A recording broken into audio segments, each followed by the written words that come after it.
I have a few questions I'd like to start the discussion with, and then we'll open it up to your questions. So I'd like to drill down a little bit. You've already told us a bit about the kind of data you collect and some of the kinds of questions you ask, but could you give us perhaps an example or two with a little bit more detail of exactly what data you're looking at and what problems you've successfully used data to address in your own company? Anyone want to start, or should I just? I can kick it. Okay, why don't you kick it off? So one of the things that we do, if somebody writes a review, we bring it in and we actually have human moderators that will read the review. So we've got about 350 people that, as a review comes in, will look at it. They'll look for, are there product flaws mentioned in this, product ideas. If it's a pharmaceutical company, they'll look for an adverse event. So if you used a Neutrogena face cream and it caused zits, then we have to mark that as an adverse event, and that actually will go to the CEO inside of Neutrogena, because it's very, very important around adverse events and different kinds of tagging for different kinds of industries. We started looking at it, and it's great to have human moderators. There are certain things that humans do incredibly well, but it's not efficient to just keep adding bodies after body after body. So we started looking at the models and the way that humans looked at and tagged the information, and built models to use machine learning and natural language processing, and started running those algorithms against the data as it came in. And we found that within a subset of our data, we can group clusters of customers and get 99% accuracy on whether or not something should be posted. Are we extracting the right information out of it? Purely by using machines and not having any human interaction at all. So that's been a major cost saving for us, and it also lets us use our human talent in other ways more effectively and efficiently. Thank you. Anyone else want to address the question?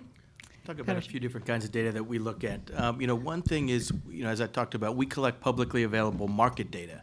So market data for us is, for every instrument that trades, it's all sorts of things. It's generally either trades, so it's information about what traded, it's how much of that traded, how much it traded for, what the price was, and at what time it traded, as well as quotes, which are basically advertisements of people at the prices at which they would be willing to trade these very instruments. So we collect a lot of those.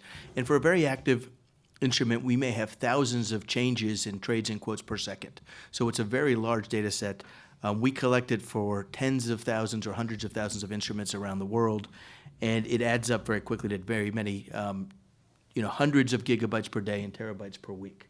We also look at data sets about every order that we send to a market and the result of all of those orders. So every time a trade goes off as a result of those orders, and we're able to measure the effect of having sent those orders. And then finally, we have a lot of what maybe I'd call telemetry data, which is data about all of our computers. So it's our computers performing the way we expect them to. What is the temperature of the computers? What's the speed of the computers? How fast are the network lines operating? Are there networking problems and that kind of thing? And we can also use that to come up with a notion of normality. Are our systems behaving the way that we expect them to? Let me ask the two of you a question before we go on to examples from the other industries. So you both have indicated that using data, developing analytics has perhaps saved you some money. Have you actually been able to quantify the value of investing in developing new algorithms or bringing more analysts to bear on your data problems? Well, I'd say for us, that's sort of the core of our whole business. So there is no business without the data analysis, without the statistics. We wouldn't know what to do otherwise. So I think everything, in our business really comes back to that data analysis.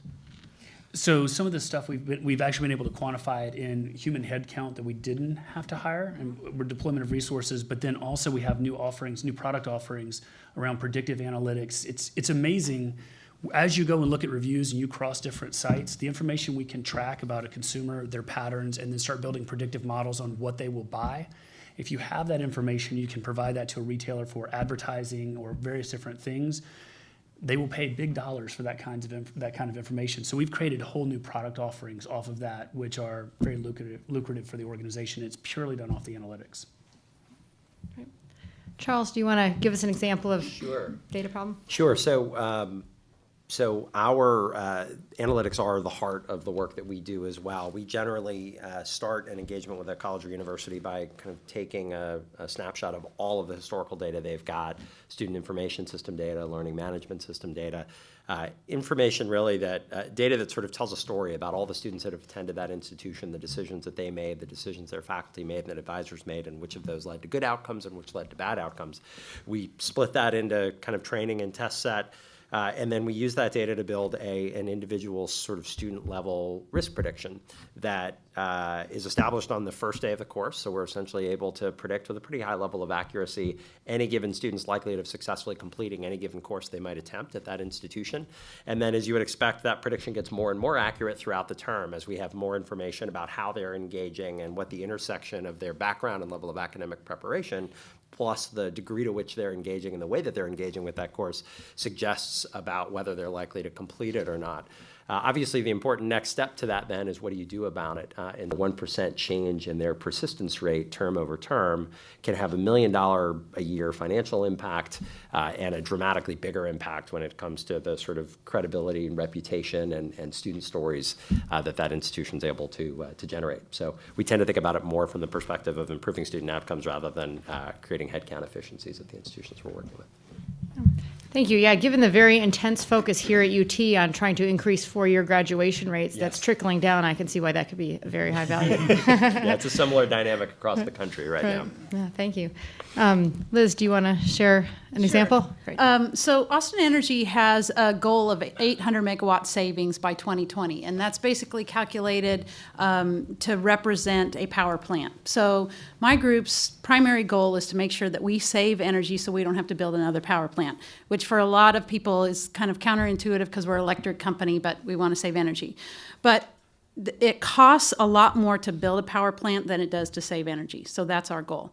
So we gather lots of different types of information that help define and refine what those savings are. For example, age of a house is going to impact what we can calculate. An older home was built at a different code than a newer home, so the tightness of that home is going to be different. The size of the home, whether it's pier and beam or on a slab. An apartment is going to be different than a house. So it's not just energy per square foot, but it's all of the other variables that go in there. We're now moving into getting into more behavioral type of variables because we're finding that while we can go into an apartment complex and do duct diagnostics and seal the ducts and put in the insulation, there are some apartment complexes that still will not see that same energy savings that we predicted prior to going in there, and it has to do with plug load. There's everything in the planet is plugged into these apartments, as some of you may experience in your own. And so while the ducts are now sealed and while there's more insulation, they're still using a lot more energy. And so we're starting to bring in more behavioral data into the mix so that we can better predict what people are going to save. We've been doing the energy efficiency program has been around since 1982. We've got just 7 more years to reach our goal, and we're a little over halfway. So we've got a lot of ground to catch up in these last few years, and we've done a lot of the low-hanging fruit.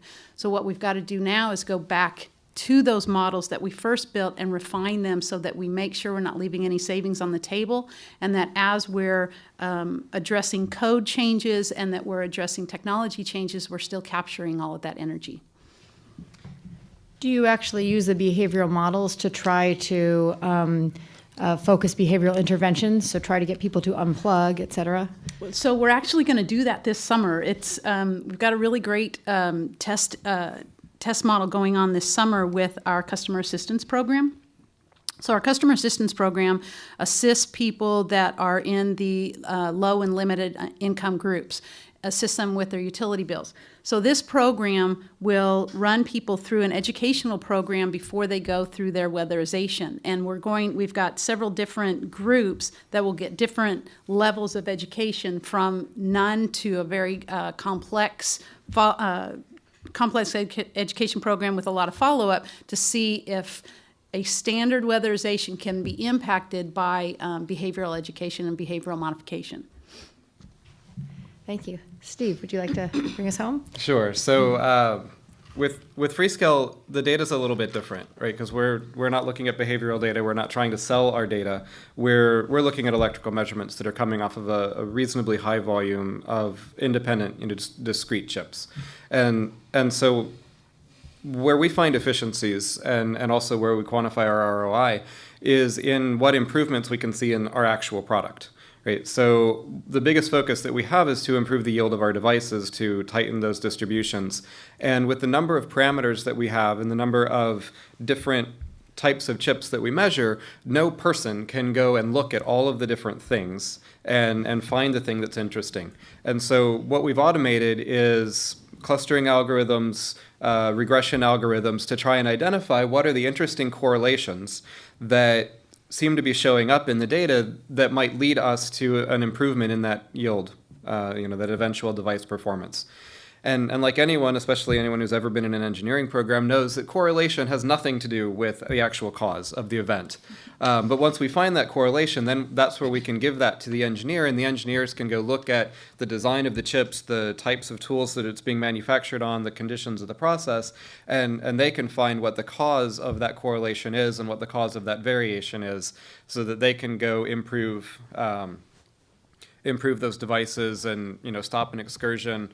A lot of times, so we'll call it an excursion, and I think all of us are going to be guilty of using industry terms.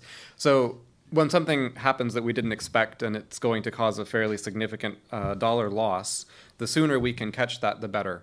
And given the scale of, we're actually a relatively small semiconductor company, being about $4 billion a year, but even given a $4 billion a year scale, we get into tens of millions of dollars very, very quickly. And so the sooner we can close that gap, the more we can save, and that's relatively easy to quantify.